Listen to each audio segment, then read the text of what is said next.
The first time I noticed it, it wasn't the figure on the screen or the dark mall behind it.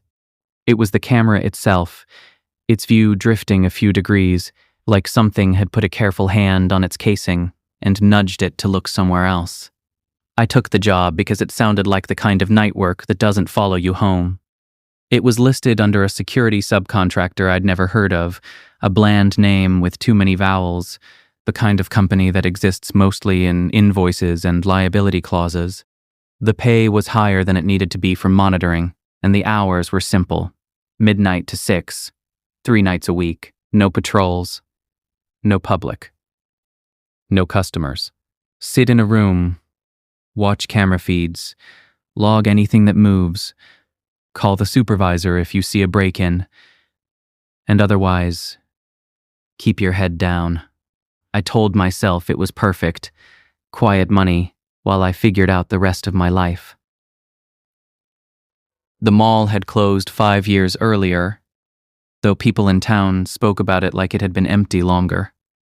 They remembered it in fragments, the carousel, by the food court, the holiday choirs, the way the skylights made long rectangles of sunlight on the tile. Then it became one of those places you avoided driving past at night because the parking lot was too large and too vacant. A shallow sea of asphalt with islands of dead planters and light poles that didn't always work.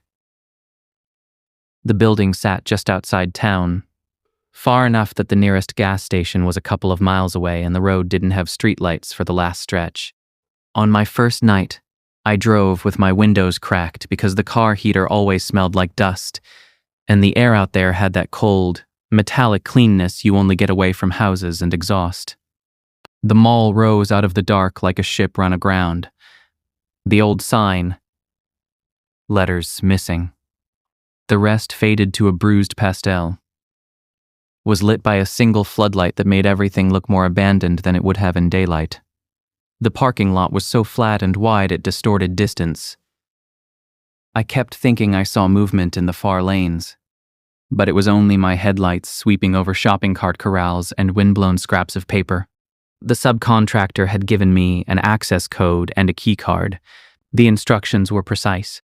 Park by the east service entrance, use the card on the pad, don't force anything. If the door doesn't open, wait in your car and call the number on the sheet. Do not try another entrance. That last line sounded like someone had learned it the hard way. The east service entrance was a steel door set into a recessed concrete alcove that smelled faintly of old grease and damp. A dead security camera hung above it, like a blind eye. The pad beeped when I swiped, and for a moment, nothing happened. Then the lock clicked, with a reluctance I felt in my teeth, and the door opened, on a dark corridor that swallowed my headlights. Inside, the temperature dropped. Not the normal way it does when you go indoors at night, but like stepping into a walk-in fridge that hasn't been used in years. The air had weight to it, stale, slightly sweet, threaded with mold. The corridor lights were off except for one humming fluorescent, halfway down, flickering with the slow patience of something trying to die. My footsteps were loud. I hadn't realized how much I relied on ambient sound until there was none. Even the building seemed to be holding its breath. Somewhere, deep in the structure, I heard a low, periodic thump, like a distant pump kicking on and off. It took me a few seconds to place it. The backup generator, or maybe an old HVAC system still cycling out of habit.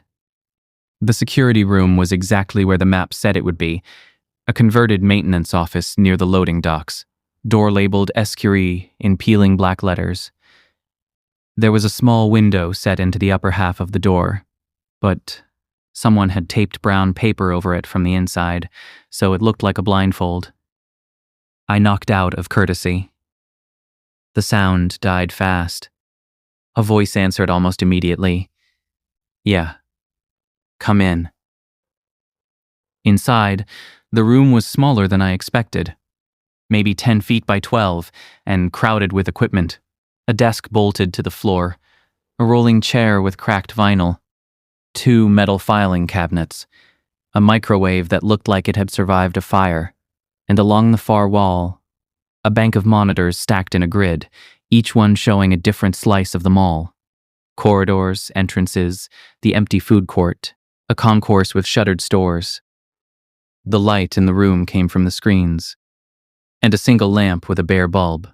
The bulb had been turned low, and it threw a yellow circle on the desk, like the light in an interrogation room. A man stood by the monitors. Late 50s, maybe. He had the kind of posture you get after years of trying to look alert in bad chairs. His hair was thin and white, his face lined, and his uniform shirt looked too big for him, as if he'd lost weight without intending to. He held out a hand. "You're Noah, right?" I shook it. His grip was dry and strong. "Garrity," he said. "I'm the one you call, if anything goes sideways. They told me you'd be here early." "I wanted time to get oriented," I said, which was partly true and partly something I'd learned to say in new jobs to sound responsible. He nodded like that made sense. "Good. Sit." I sat in the rolling chair. It creaked under me, like it resented the idea of a new person.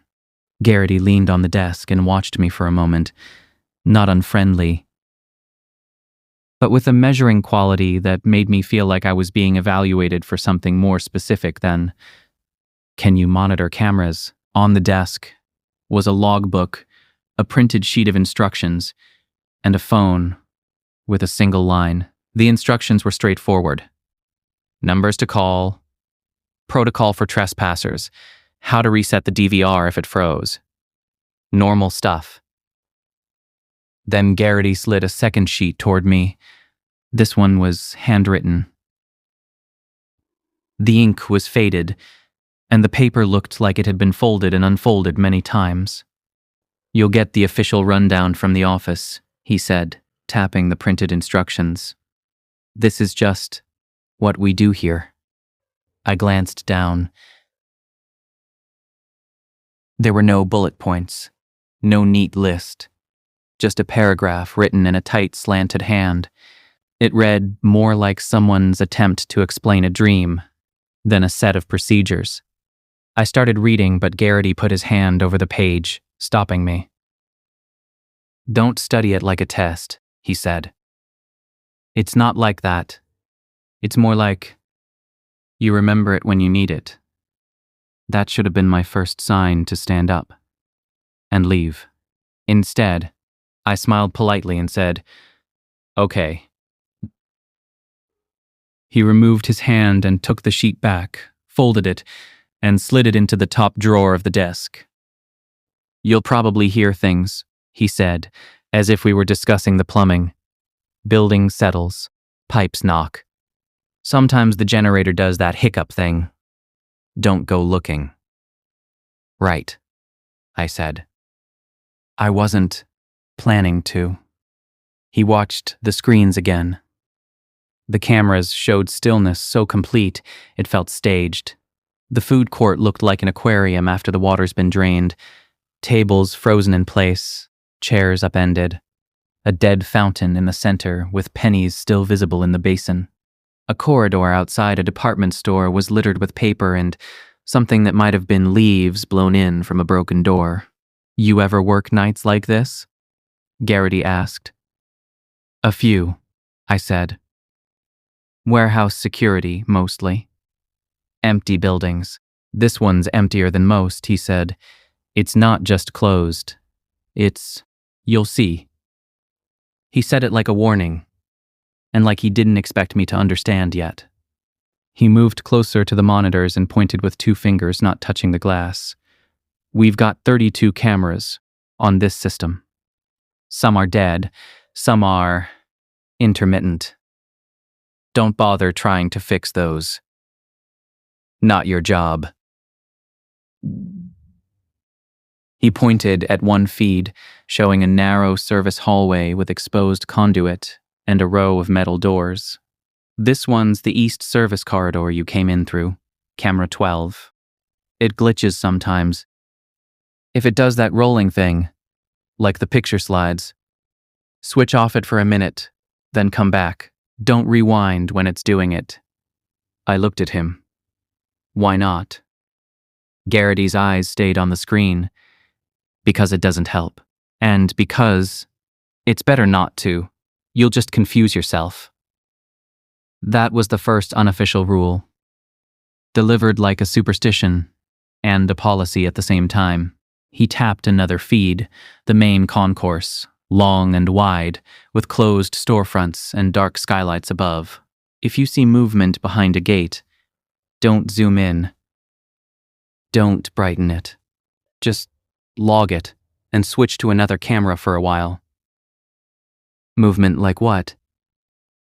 He finally looked at me. His eyes were pale and tired. Like anything. Like someone walking. Like a shadow. Like a light turning on that shouldn't. And if it's a person? I asked. He paused. If you see a person enter from outside, that's different. That's a trespasser. You call the police like normal. But if you see something move where there's no access, inside a store that's been sealed, then you don't go hunting. You don't get curious. Curiosity is what makes you stay in the wrong place too long. I tried to keep my expression neutral, but I'm sure something slipped through. Garrity noticed. He gave a faint, humorless smile. Listen, he said, I'm not trying to scare you. People hear abandoned mall and think it's a haunted house gig. It's not. It's a building with bad wiring and a lot of empty space. But empty space does things to your head. And this place, he gestured at the monitors. This place does it more than most. He stepped back, checked his watch, and sighed. All right. I've got to go. My shift ends at midnight. But I don't stay once you're here. That's another thing. You'll be alone. He said it like an apology. Before he left, he picked up the phone on the desk and pressed a button. It rang once, then stopped. He set it down. That line works, he said. If it rings on its own, don't answer right away. Wait for it to ring 3 times. If it stops before the 3rd ring, you didn't hear anything. I stared at him. What? Garrity's face didn't change. Just do it. He took his keys from his belt and walked to the door. His hand was on the knob when he paused. One more thing, he said, without turning around. If you ever see someone on a camera, look straight at you, like they know you're watching. Don't sit there and prove you're brave. You stand up, you leave the room, and you lock the door behind you. You can come back after 5 minutes. If the door won't open, you call me from your car. He opened the door. Cold air slid in from the corridor, bringing the smell of wet concrete. See you at 6, he said. Then he was gone, his footsteps fading into the building until the silence sealed up again. I sat there for a while, listening to the hum of the monitors and the faint electrical buzz of the lamp. I told myself Garrity was messing with me, or that he'd worked too many nights in that room and developed rituals to cope with boredom. People do that. I'd seen it in warehouses. Guys who insisted you never whistled on the floor because it called bad luck, or who avoided stepping on certain cracks because someone died there, even when the building was new. I took out the logbook and wrote the date and time, midnight. My first official entry. My handwriting looked too confident for how uncertain I felt. On the screens, the mall was a grid of lifeless perspectives. I recognized the east service corridor from my walk-in. Another feed showed the main entrance doors, chained and dusty. Another showed a maintenance stairwell lit by a single emergency light that cast everything in a greenish tone. I watched for a while and found myself falling into patterns, scan left to right, top to bottom, linger on entrances, check the long corridors for anything that broke the symmetry. At 12:27, Camera 12 did the rolling glitch Garrity had mentioned. The image slid sideways like a tape tracking issue, then snapped back. It happened twice, then settled. My instinct was to rewind and see what triggered it, if a flicker of movement caused the system to adjust. I even reached for the mouse. Garrity's voice came back in my head. Don't rewind when it's doing it. I pulled my hand back, like I'd touched something hot. At 12:41, I saw what I first thought was a rat. It was on camera 19, which looked down a corridor that led to the old anchor store. The floor was scattered with debris, paper, maybe leaves, and a dark shape moved along the base of the wall. Low to the ground. It was fast, skittering. I leaned closer, squinting. It paused under a closed storefront and then vanished behind a pile of something that might have been old signage. I wrote in the logbook, possible rodent movement, Cam 19, corridor to anchor store, 12:41. That felt like a job. At 1:03, the phone rang once. The sound was sharp in the small room, like a slap. I froze with my pen in my hand. The ring cut off immediately. The line went dead quiet again. I stared at the phone. My heart did a slow, heavy shift in my chest. Garrity's instruction returned. If it stops before the third ring, you didn't hear anything. I sat very still and tried to convince myself it had been something else, an electrical chirp, a monitor click. But I'd heard phones ring enough to know that sound. A single ring, clear as a bell. Then nothing. I didn't write it down. I told myself it was probably a wrong number that got disconnected, or some system test, or maybe the building had an old internal line that occasionally triggered. I scanned the cameras again. Slower now. At 1:19, I noticed the first real wrongness. It was subtle enough that I almost dismissed it as fatigue. I'd been staring at screens for over an hour. Your brain starts to invent patterns, to turn shadows into faces, to imagine movement in static. Camera 7 showed the food court. The fountain in the center was a dark circle of stone. The tables around it were arranged in a half chaos, chairs scattered like an argument frozen mid-sentence. The far wall had the old movie theater entrance, its poster cases empty. I'd looked at that feed dozens of times already. It had become a kind of baseline for stillness. Now the angle was different. Not dramatically. The fountain was still centered. The theater entrance was still in the frame, but the left edge of the picture showed more of the corridor leading toward the bathrooms than it had before. A vending machine that had been cut off at the edge of the screen was now fully visible. For a moment, I thought maybe I'd switched feeds and didn't realize it, but the label on the monitor was the same. Cam 7 Food CRT. I leaned forward and compared it to my memory of the last hour. I tried to reconstruct the image, like a puzzle. The shift was maybe 3 degrees, a tiny pan to the left. A camera doesn't do that unless someone moves it. These cameras weren't the dome type that swivel remotely. They were old fixed-angle boxes, mounted to beams and corners. Their whole point was that they stayed put. I checked the other feeds, looking for another sign of change. Everything else looked stable. The food court one remained slightly off, as if it had decided to look at something to its left and would not be argued out of it. My first impulse was, again, to rewind, to see the exact moment it changed, to watch it happen and find the cause, maybe a power surge that reset the image, maybe the DVR switching between 2 stored calibrations. My hand hovered over the mouse. Don't rewind. The instruction felt suddenly less like superstition and more like a fence put up around a cliff. I didn't rewind. I stared at the food court feed until my eyes watered, waiting to see if it would shift back. waiting to see if something would step into the new sliver of corridor it had chosen to reveal. Nothing did. At 1:46, I caught movement again. This time, unmistakably human. Camera 14 looked down the main concourse toward the old fountain display near the center of the mall. The skylights above were black, their glass dusty, but faint moonlight leaked in enough to outline the corridor.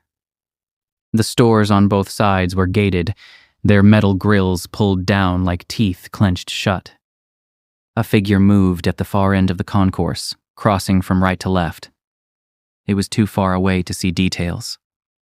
It was just a vertical shape, darker than the darkness around it, moving with a steady pace that suggested purpose.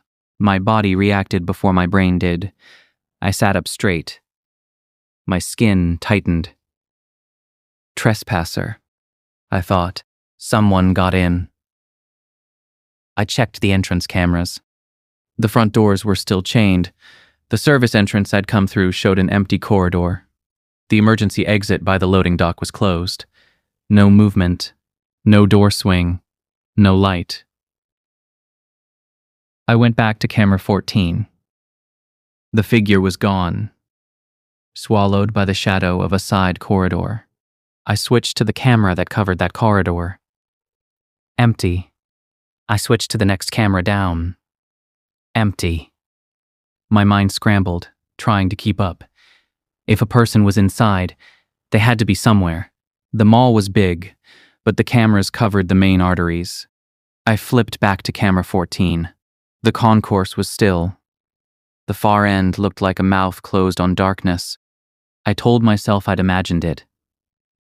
Or it was the shifting of shadows as the generator hiccuped, or a reflection on the lens. Then the figure appeared again. This time it stepped into view from the left side corridor, paused in the center of the concourse, and turned its head. Even from that distance, I could tell it was looking directly toward the camera, directly toward me. I felt my breath stop in my throat. It wasn't the normal way someone might glance up at a camera if they noticed it. This was too deliberate, too still. The figure's posture changed in a way that made my stomach clench, like it had been walking through the mall and suddenly remembered it was being watched. I held my gaze on the screen, unable to look away, and I realized I was doing exactly what Garrity told me not to do, sitting there to prove I was brave. The figure didn't wave. It didn't gesture. It simply looked. And then, slowly, it leaned closer to the camera's direction, as if trying to see through the lens, as if trying to see me. On the other side, my chair scraped as I stood up so fast it almost tipped. The sound was huge in the room, violent against the silence. I backed away from the monitors, keeping my eyes on the figure. The screen showed it still leaning, still watching. The distance between it and the camera didn't change, but the angle of its head did. Tilting, like a curious animal, I stepped to the door, opened it, and walked out into the corridor.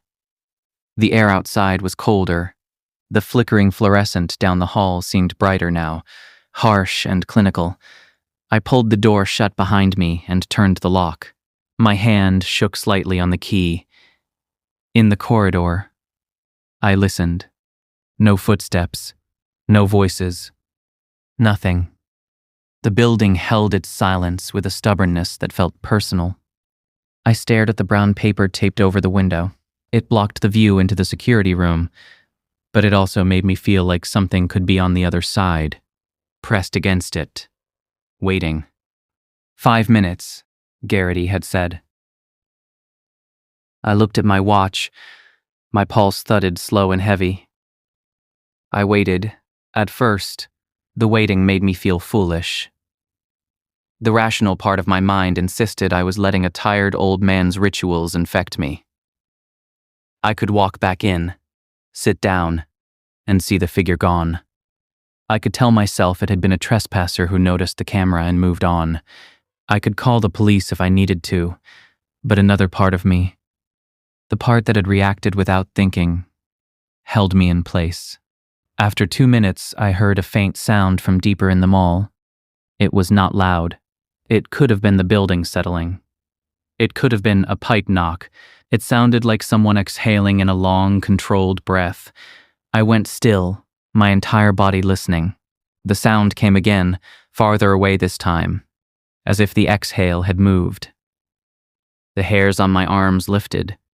At 5 minutes, I unlocked the door and stepped back into the security room. The lamp glowed low. The monitors hummed. Everything looked the same. I went straight to camera 14.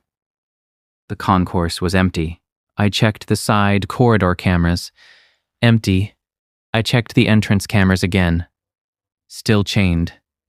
Still closed. No sign anyone had entered. A rational person might have felt relief. I did, in a small way, but the relief was threaded with something worse. The sense that the figure hadn't left. Exactly.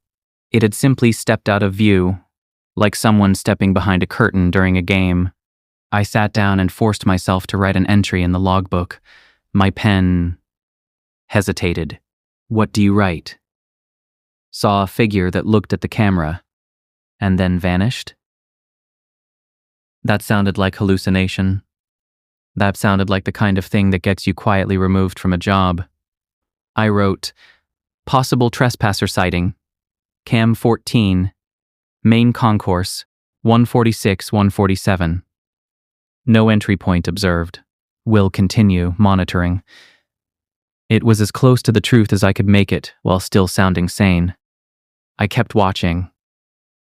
After that, the mall seemed to lean closer in small ways. The feeds stayed mostly still, but now I noticed details I hadn't paid attention to before, the way certain corridors looked slightly wrong, as if their perspective didn't match the mall map. A hall that should have led straight to the anchor store seemed to bend. A stairwell camera showed steps descending farther than the building should allow. At 211, camera 7. The food court shifted again. This time it wasn't a gradual drift I only caught after the fact. It was a movement I saw happen. The image twitched. Like a muscle spasm, the frame jumped left, then settled. It was a quick motion. Less than a second. But undeniable. I stared at the screen, my throat tight. Fixed cameras don't twitch. I looked for an explanation. A glitch in the DVR, maybe, or a loose connection that made the video feed skip. But the shift didn't look like digital distortion. The lines didn't tear. The picture didn't pixelate. It was as if the camera itself had been physically bumped. The thought of someone in the food court, hand on the camera mount, made my skin crawl. Then, I remembered Garrity had said not to go looking. So I didn't. I switched to another feed and forced myself to watch it for a while. Even though my mind kept sliding back to camera 7 like a tongue worrying a sore tooth. At 2:23, I saw something that made my stomach drop for a different reason. On camera 22, which covered a service hallway behind the old department store, a door was open. It was one of those heavy metal doors with a push bar. The corridor was lit by a single emergency light, casting a green tint. The door at the end of the hall stood ajar, revealing a wedge of deeper darkness beyond. I was sure it had been closed earlier. I remembered it closed because I'd been scanning that feed when the phone rang, and I'd noted how all the doors in that corridor looked sealed, like the building had been zipped shut. Now one was open. I zoomed in slightly, more out of instinct than choice. The wedge of darkness beyond the door was not empty. It looked textured, like fabric, like something hanging. I felt a prickle of cold along my spine and immediately zoomed back out, chastising myself. Garrity had said not to zoom in on movement behind a gate. This wasn't behind a gate, but the principle felt the same. Don't lean closer to what shouldn't be there. The door didn't move. Nothing stepped out. The darkness beyond remained thick. I checked the camera that should have covered the other side of that door, the interior of the department store's back room. The feed was dead. Black screen with static lines. The label read, Cam 23. Back room. But the picture was nothing. Intermittent, Garrity had said. I stared at the open door again. My mouth tasted like copper. The phone rang once more at 2:31. This time it rang twice before stopping. I sat with my hands flat on the desk and did not move until the silence returned. My mind tried to convince me it hadn't happened. That I'd imagined the second ring, that the sound came from somewhere else. But I knew what I heard. I waited for the third ring that never came. According to Garrity's rule, if it stopped before the third ring, I didn't hear anything. I sat there, in a room full of monitors, pretending I hadn't heard the phone, pretending it hadn't rung twice, pretending the open door on camera 22 was normal. I understood, in that moment, what Garrity meant when he said empty space does things to your head. It makes you negotiate with your own senses. It makes you practice denial like a skill. At 2:44, the figure returned. Not on camera 14 this time, on camera 9, which watched a narrower corridor near the old bookstore. The corridor was darker, the emergency lights weaker. The storefronts were closer together. The floor was littered with debris. The figure appeared at the far end, stepping into the corridor as if it had been standing just out of sight, waiting for the right moment. It was closer now, close enough that I could see it wasn't wearing bright clothing or reflective gear. It was a person-shaped darkness. Not a silhouette in the normal sense, more like the light around it refused to land. It walked slowly down the corridor, toward the camera. I felt my body tighten, but I did not stand this time. I told myself I could handle it. I told myself I needed to gather information like a responsible employee. If there was an intruder, I should call the police. But the longer I watched, the less it felt like an intruder. It moved with a careful steadiness, as if it knew exactly where it was going. It did not glance at storefronts or look around like someone exploring. It walked the center line of the corridor like it owned it, and then it stopped, under a dead ceiling light, and lifted its head. Even though its face was not visible, I knew it was looking at the camera again. Not just looking at it, meeting it. The sense of being seen through glass hit me so hard I had to swallow. I thought of the rule. If someone on camera looks directly at you, leave the room. I did not want to obey it this time, because obeying it meant admitting the rule was real. It meant admitting Garrity's rituals were not just coping mechanisms. The figure stayed still, head tilted slightly, as if listening. Then the camera feed flickered, not a glitch, not static, but a brief dimming, as if something had passed directly in front of the lens. When the picture stabilized, the figure was closer. It had not walked. It had not moved in a way I could track. It simply was closer, occupying more of the corridor, nearer the camera. My skin went cold. My rational mind scrambled for explanations, frame skipping, compression artifacts, dropped packets. But the movement didn't look like a video jump. It looked like the figure had stepped forward between heartbeats. I stood up, chair creaking, and backed away. The figure remained on screen, closer now, still looking straight into the lens. I left the room, locked the door, and stood in the corridor again, staring at the papered window. This time, I didn't wait for 5 minutes. I didn't look at my watch. I simply stood there, breathing shallowly, listening for any sign of movement outside the room. The building answered with silence so complete it felt like pressure. After what might have been 2 minutes or 10, the fluorescent down the hall flickered and went out. The corridor fell into darkness. I felt my throat tighten. The only light came from beneath the security room door, a thin strip where the monitors glowed inside. I took a step back, my hand reaching for the wall behind me. Then, in the darkness, I heard the faintest sound. The rolling squeak of a chair. Inside the security room, I froze so hard my muscles ached. The chair squeaked again, a slow pivot, as if someone was shifting their weight in it. I backed away from the door, heart pounding in a dull, controlled rhythm, like my body was trying not to draw attention to itself. The chair squeaked a third time, and then stopped. The fluorescent light flickered back on with a harsh buzz, as if nothing had happened. I stood there, staring at the strip of light under the door, feeling the building's cold seep into my shoes. I realized something then, with a clarity that made my stomach drop. The rules weren't about keeping you safe from an intruder. They were about teaching you how to behave when the mall decided to notice you.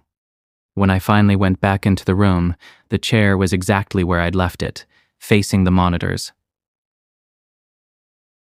The lamp still glowed. The phone sat silent.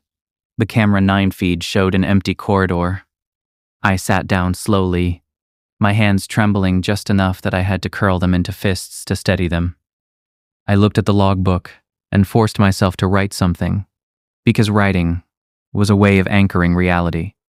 I wrote, Cam 9 movement observed. Possible trespasser.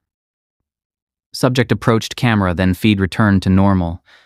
Noted unusual audio in corridor outside security room. Possible chair movement. 244, 250. I stared at those words and felt how inadequate they were. The rest of the shift crawled. Not in the way time drags when you're bored, but in the way it stretches when you're waiting for something you can't name. I kept scanning the feeds, but my attention was split. Part of me watched the monitors. Part of me listened to the room itself, to the subtle hums and clicks and distant thumps, searching for patterns. At 3:18, camera 22 still showed the open door. The darkness beyond it seemed deeper than before, like the corridor behind the door had swallowed more light. I could not tell if that was real or my perception shifting. At 3:41, camera 14, the main concourse, showed a faint change in brightness, like a shadow passing overhead. At 4:05, camera 7 shifted again, a tiny twitch. By then, I had stopped arguing with myself about whether the camera was moving. It was moving. The question had become, why and how? At 4:12, I made the mistake Garrity had warned me about without explaining. I rewound. It was camera 7, the food court. I told myself I just needed to see if the movement coincided with the glitch, a power surge, anything that would make it less impossible. I clicked back 30 seconds. The footage rolled smoothly. The food court remained empty, still. Then, at the moment of the shift, the picture did not twitch. Instead, the image dimmed slightly, like someone's hand had passed close to the lens, and the camera's view panned left in a slow, deliberate movement. Not a jump. Not a glitch. A pan. It took about 3 seconds. The camera swung left as if the mount had been loosened, and the casing turned. The footage showed the camera's own movement, smooth, controlled, purposeful. At the end of the pan, the camera settled with the vending machine fully in frame and the corridor to the bathrooms more visible. The food court remained empty. But as the camera finished moving, something appeared at the far end of the corridor it had turned to reveal. It wasn't the person-shaped darkness from before. It was something lower, like a shape crouched just out of full view. Only a suggestion of form, like a bend in the air. And then, as I watched the rewound footage, the shape shifted upward, and a face-like pale oval surfaced from the darkness. Not quite human. Not quite anything I could define. It did not have clear features. It was more like the idea of a face. An arrangement of lighter patches where eyes and mouth might be. It floated for a second in the corridor shadow. Then it turned, and I felt it turn toward the camera. Toward me. The footage froze, not in a normal DVR way. The timestamp stopped, the image held still, the pale oval suspended in the corridor. The rest of the monitors continued moving normally. Only camera 7 was locked in that moment. The room's air felt suddenly thicker, as if the security room itself had been sealed. I tried clicking play. Nothing. I tried switching to another camera. The camera 7 feed remained frozen. Stubborn. As if refusing to let me look away. The pale oval seemed to brighten slightly. Not with light, but with attention. I had the strangest sensation that it wasn't trapped in the footage, that the footage was trapped with it. The phone rang. Once. Twice. 3 times. The sound cut through me like a wire pulled taut. My hand moved toward the receiver, almost without permission, because Garrity had said you wake for 3 rings. This was the 3rd. This meant, by the rule, that it was real. I picked up. For a moment, there was nothing but a faint hiss, like a line open to empty air. Then I heard breathing, not my own, not the distant HVAC exhale I'd heard earlier. This breathing was close, intimate, like someone with their mouth near the receiver. Slow and controlled, as if the person on the other end wanted me to hear the rhythm. I did not speak. I could not. The breathing continued for several seconds. I felt my skin crawl, not because it was loud or threatening, but because it sounded patient, like it had all the time in the world. Then a voice came through, so soft I almost missed it. Not a word. Not language. It sounded like someone trying to imitate the shape of speech without understanding it. A murmur that rose and fell with the cadence of a sentence, but with no recognizable syllables. The sound made my stomach twist because it felt aimed at me, like the voice was trying to get around the barrier of meaning and touch something more primitive. I hung up. The moment the receiver hit the cradle, the camera 7 feed unfroze. The footage jumped forward to live view, and the food court was empty again. The corridor to the bathrooms dark and still. I sat there shaking, my hand still on the phone, my mouth dry. I understood why Garrity said not to rewind, because rewinding wasn't just watching the past. It was inviting something to notice, that you wanted to see it. After that, the shift took on a different tone. The mall no longer felt like a place I was monitoring. It felt like a place that had been monitoring me, waiting for the exact moment I broke the rules. At 4:47, I noticed the first impossible angle. Camera 16 was supposed to cover the west corridor near the old shoe store. I knew the layout well enough to know what that feed should show. A long hallway, a set of double doors, a maintenance closet. But when I glanced at it, I saw something else. The camera was showing a corridor I had never seen before. The walls were tiled in a pattern that didn't match the mall. The ceiling was lower, the lights spaced too close together. The floor was carpeted, not tile. There were doors on both sides, plain wooden doors with brass handles. For a moment, my brain refused to process it. I thought I'd switched to a different feed. I checked the label. Cam 16 West Core. I looked at the other feeds to anchor myself. Food court. Main entrance. Service hallway. All familiar. Camera 16 remained wrong. At the far end of the carpeted corridor, there was a mirror. It reflected the corridor behind it, but not perfectly. The reflection was slightly delayed, like a video lag. When I leaned closer to the monitor, the reflection seemed to lean too, a fraction of a second late. My stomach clenched. Garrity's rule surfaced. If a camera shows a location that doesn't exist in the mall, turn the monitor off. I reached under the monitor and hit the power button. The screen went black, leaving a blank rectangle in the grid. In the black glass, I saw my own reflection faintly. Pale face, wide eyes, the glow of the other screens around me. And behind my reflection, for a split second, I thought I saw another shape standing in the security room. Just out of direct line of sight, I whipped around. The room was empty. I turned back to the black monitor, my breath shallow. In my reflection, nothing moved. I did not turn camera 16 back on. At 5:12, camera 12, the east service corridor, began to roll and slide again. But this time, the glitch did not resolve. The image warped, stretching the corridor like rubber, then snapping back.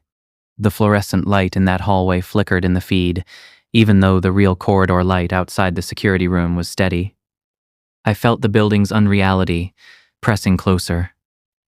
At 5:27, the figure appeared on 2 cameras at once. It was on camera 9, the bookstore corridor, and simultaneously on camera 14, the main concourse. The figure on camera 9 was closer, standing near the center of the corridor, facing the camera. The figure on camera 14 was far away, near the fountain display, also facing the camera. They held the same posture, head slightly tilted, arms at sides. I stared at both screens, my mind trying to rationalize it. Maybe the DVR was looping footage, maybe one feed was duplicated. But the backgrounds were different. The lighting was different. The figure was in 2 places. Garrity's voice returned. If a figure appears on multiple cameras at once, pretend you didn't notice. I forced myself to look away. I stared at the logbook. I stared at the desk. My eyes burned with the urge to check the screens, but I held myself still, like a child pretending not to see a bully. After a minute, I looked back. Both feeds were empty. At 5:40, the most unsettling thing of the night happened. And it was so simple it felt like a joke played by a patient god. One of the cameras moved. Not just its view shifting on the screen. The camera itself. I know this because of camera 31. Camera 31 covered a section of the ceiling near the old electronics store, angled in such a way that you could see a portion of the corridor and, at the top corner of the frame, the edge of another camera housing mounted on the opposite wall. It was an accident of installation, a small overlap of infrastructure. I had barely paid attention to it before. At 5:40, as I scanned the feeds with numb exhaustion, I noticed movement in camera 31's frame. Not in the corridor. At the top corner, the edge of the other camera housing shifted. The camera was moving on its mount. Slowly, smoothly, like someone turning it with careful fingers. The corridor below remained empty. No trespasser, no shadow, no visible hand, just the camera itself pivoting, rotating, away from its original angle. I leaned in so close my breath fogged the monitor glass. The camera housing continued to move, a fraction of an inch at a time. The movement was steady, unhurried. It turned until it was aimed directly toward the position of camera 31, as if the 2 cameras were looking at each other. And then it stopped. For a moment, the image held still, 2 cameras facing one another across an empty corridor, like mirrors pointed inward. Then camera 31's feed flickered. The corridor darkened, as if the exposure dropped. The edges of the picture seemed to tighten, like the camera's field of view was narrowing. In the center of the frame, where the corridor should have been empty, the figure appeared, not walking into view, not emerging from a doorway. Just there. It stood exactly between the two cameras, perfectly placed, like it had been waiting for them to align. Its head was angled up, not toward camera 31, but toward the other camera that had just turned, as if it cared more about being seen by that camera than by me. Then, slowly, it lowered its head and looked into camera 31, looked into me. The sensation that hit me was not fear in the normal sense. It was the feeling of being recognized, like a stranger saying your name in a place you didn't expect to hear it. I stood up so abruptly, the chair rolled back and hit the filing cabinet with a clang. The sound was enormous. I didn't care. I backed toward the door, my eyes locked on the monitor. The figure remained motionless, but the darkness around it seemed to pulse, subtle and rhythmic, like breathing. The phone rang again, once, twice, 3 times. I did not answer. I couldn't. My body felt like it was filled with cold water. The figure on the screen tilted its head further, the movement small but deliberate, like it was studying my reaction. Then, on camera 31, the image shifted. Not a pan, not a glitch. The camera's perspective rose slightly, as if the camera had been lifted. I realized with a sick clarity that camera 31 might also be moving, that the mounts themselves were not fixed, that the hardware was being manipulated by something unseen. The thought of cameras physically turning in the empty mall, aligning themselves like eyes, made my stomach lurch. I turned away from the monitors and opened the security room door. The corridor outside was lit and empty. The fluorescent hummed steady. The air was cold and smelled of damp concrete. I stepped out, locked the door, and this time I did not stand there waiting. I walked quickly down the corridor toward the east service entrance. My footsteps echoed in a way that made the space feel longer than it should. The walls seemed to stretch, the distance to the door refusing to shrink at a normal pace. I kept my gaze forward, refusing to look back at the security room, refusing to imagine the papered window watching me. At the end of the corridor, the steel service door was shut. The keypad beside it glowed faintly. I swiped my card. The pad beeped. Nothing happened. I swiped again. Harder. Beep. Nothing. I felt panic press at the edges of my calm like fingers under a door. I remembered Garrity's last instruction. If the door won't open, call me from your car. But the car was outside, and the door between me and it was refusing to unlock. I tried the handle anyway. Locked, behind me, from somewhere deeper in the mall. I heard the sound again. A long exhale. It was closer than before. I forced myself not to turn around. I stared at the keypad, willing it to click. I swiped again. Slower, like politeness might help. Beep. Click. The lock released. I yanked the door open and stepped out into the night air so fast I nearly stumbled. Outside, the parking lot was a flat, empty expanse under a cold sky. The floodlight by the sign buzzed faintly. My car sat where I'd parked it, a small island of familiarity. I didn't stop to look back at the door. I walked quickly to my car, got in, and locked the doors. Only then did I let myself breathe. My hands were shaking so badly it took me 2 tries to get the key into the ignition. When the engine finally turned over, the sound felt like a lifeline. I sat there with the heater blowing cold air at first, staring at the dark shape of the mall through the windshield. The building looked unchanged. Silent. Empty. Innocent in the way dead things can look innocent. I checked the time. 5:52. 8 minutes until my shift was supposed to end. I could have driven away. I should have. But something held me there, something stubborn in my chest that wanted to make sense of what had happened, wanted to believe there was an explanation that didn't involve cameras moving on their own and figures appearing between them like punctuation. I told myself I needed to call Garrity. I needed to report the malfunction. That was the responsible thing. I picked up my phone and dialed the number he'd left on the printed sheet. It rang twice. Then he answered. "Yeah," he said, voice thick with sleep or exhaustion. "It's Noah," I said. My voice sounded too calm, like it belonged to someone else. "Something's wrong." "The cameras." One of them moved. I saw it. It turned. There was a pause on the line, not surprise, not confusion. Resignation. "You rewound, didn't you?" Garrity asked quietly. My throat tightened. "Yeah. Then, you left the room?" "Yes."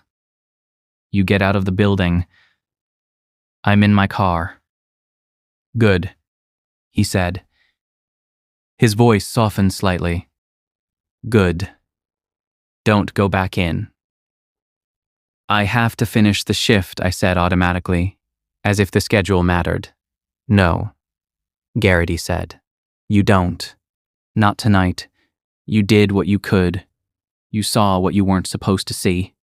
"What is it?" I asked, and I hated how small my voice sounded. "Is someone in there?" Garrity exhaled. I realized, with a chill, that his exhale sounded eerily like the sound I'd heard in the mall. Long, controlled. "It's not someone," he said finally. "And it's not in there the way you mean. It's... the cameras are part of it." I swallowed hard. "What does that mean?" "It means you watched too closely," he said. And it watched back. I stared at the mall. The floodlight buzzed. The building sat still. "I saw it on camera," I said. It looked at me. "I know," Garrity said. "That's why we don't stare. That's why we don't rewind. That's why we pretend we didn't notice. It doesn't like being hunted with eyes." "That's insane," I whispered, though I didn't fully believe the word anymore. Garrity's voice grew sharper. "Listen to me. Drive home. Don't look at your rearview mirror more than you have to. When you get inside, cover your screens." "What?" "TV, computer, phone," he said. "Anything that goes dark and reflects.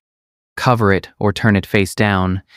And if you see the camera light on your laptop or your phone come on by itself, you shut it down. You hear me?" My mouth went dry. Has this happened before? Garrity was quiet for a moment. "People last a week," he said. "Sometimes less. They think it's boredom and shadows until they break one of the habits. Then they don't come back. Or they come back wrong." I gripped the steering wheel so hard my fingers ached. "Why do you still do it?" A faint, bitter sound came through the phone. Almost a laugh. "Because it's easier for me than it is for them," he said. "Because it already knows me. And because someone has to sit in that room so it stays there most of the time, I repeated. "Go," Garrity said. "Don't try to understand it tonight." He hung up. I sat in the car for another minute, staring at the mall, feeling the weight of his words settle in my stomach like lead. Then I put the car in reverse and backed out of the space. My headlights swept across the empty asphalt. For a split second, the beam caught something that made my breath catch, a shape near one of the far light poles. It might have been a broken sign. It might have been a trash bag caught on a planter, but it stood too straight. I didn't stop to confirm. I turned and drove out of the lot. tires crunching over gravel at the exit. The road away from the mall was dark. The trees on either side formed a tunnel. My headlights carved a narrow path through it. I kept my eyes forward. I forced myself not to check the rearview mirror. At a stop sign near the highway, I glanced up despite myself. For a moment, the mirror showed only the empty road behind me. Then I saw something else. Not a car. Not headlights. A faint rectangle of light, floating in the distance, as if a screen had turned on in the darkness. It was far behind, but it felt aligned with my gaze, like a camera view. I looked away immediately. Throat tight. My heart thudded slow and heavy. I drove the rest of the way home without looking back again. At home, I went through the motions of safety like someone following a ritual they don't fully believe. I locked the door. I turned on every light. I covered the television with a blanket from the couch. I flipped my laptop closed and slid it into a drawer. I turned my phone face down on the kitchen counter. In the bright rooms of my small apartment, the night at the mall felt unreal, like a nightmare that loses its grip in daylight. But the unease stayed in me, tucked behind my ribs. I tried to sleep. I lay in bed staring at the ceiling, listening to the building sounds of my apartment complex, pipes, distant footsteps, a neighbor's muffled television. Every small noise made me tense.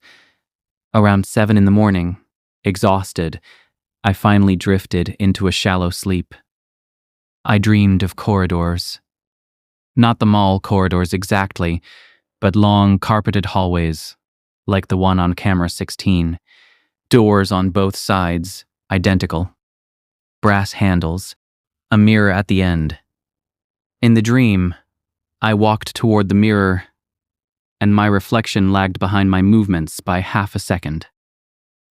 When I reached the mirror, my reflection did not stop. It kept walking forward, through the glass, into the space where I stood. I woke with my heart pounding and my mouth dry. The apartment was bright, with morning light. Birds chirped outside. My phone lay face down on the counter where I'd left it. I told myself I was safe. I told myself it was over. I called the subcontractor office later that day and left a message saying I wouldn't be returning. I didn't explain much.